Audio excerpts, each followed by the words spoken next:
one of my big fears reopening after the shutdown was that I knew I wasn't going to be able to see as many people in the salon, right? So behind the chair.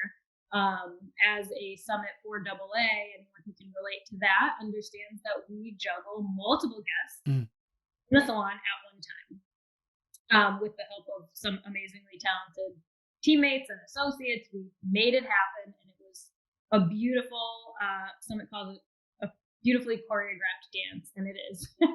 It is. There was nothing bad about that process at all, but reopening after the shutdown, that was just not allowed. It was one guest at a time in the salon, per service provider, no overlapping whatsoever. And I thought to myself, well, how could I ever live off of seeing one person at a time? It had been years since I saw one guest at a time behind the chair, and that was the part that I thought was going to be temporary. And then I would go back to double booking and triple booking and doing all of that. And then I realized, let's fast forward, because again, I could stay on this topic forever, quality over quantity.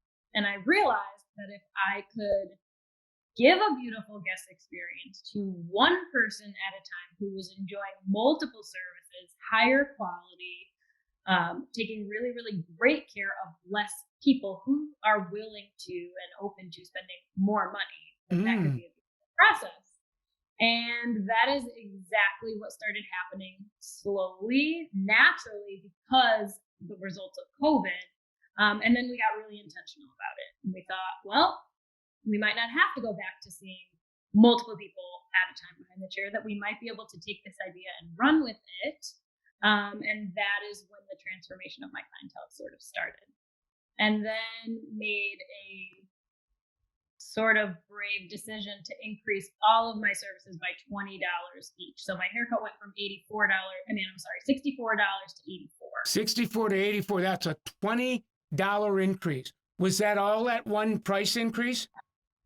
All at once. Wow. And you're saying every service that I rendered, I added $20 to that.